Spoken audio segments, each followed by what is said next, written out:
উত্তেজনা কমার বদলে জটিল হচ্ছে ইরান ও যুক্তরাষ্ট্র পরিস্থিতি।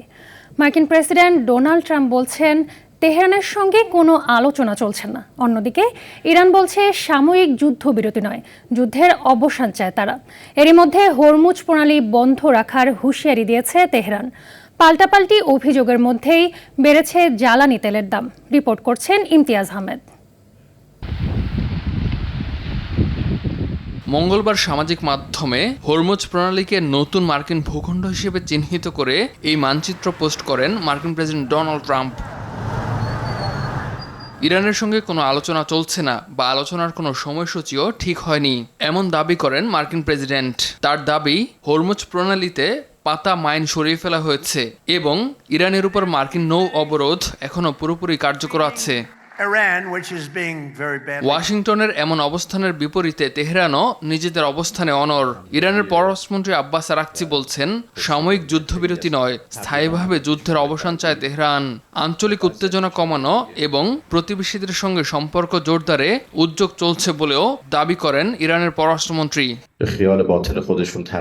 আরাকচির দাবি, ইরানকে আত্মসমর্পণে বাধ্য করতে ব্যর্থ হওয়ার পর এখন যুক্তরাষ্ট্রই আলোচনার জন্য অনুরোধ করছে।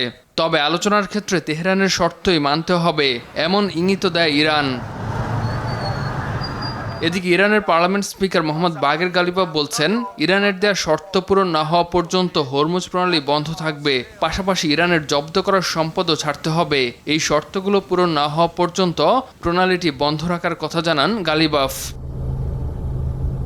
এরই মধ্যে নতুন করে অভিযোগ তুলেছে সংযুক্ত আরব আমিরাত। দেশটির প্রতিরক্ষা মন্ত্রণালয়ের দাবি, ইরান সমুদ্রপথের জাহাজ চলাচল লক্ষ্য করে দুটি ব্যালিস্টিক ক্ষেপণাস্ত্র ছুড়েছে।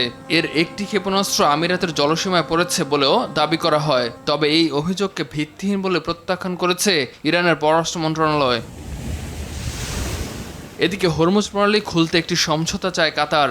দেশটির পররাষ্ট্র মন্ত্রণালয় জানায়, হরমুজ খুলে দেওয়ার বিষয়ে চুক্তি হলে যুক্তরাষ্ট্র ইরানের মধ্যে আবারও আলোচনা শুরুর পথ সহজ হবে।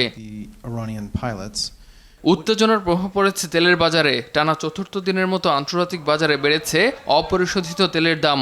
ব্রেন্ট ক্রুডের দাম 26 সেন্ট বেড়ে ব্যারেল প্রতি $91.28 উঠেছে। আর যুক্তরাষ্ট্রের WTI তেলের দাম বেড়ে দাঁড়িয়েছে $85.31। ইমতিয়াজ আহমেদ, RTV।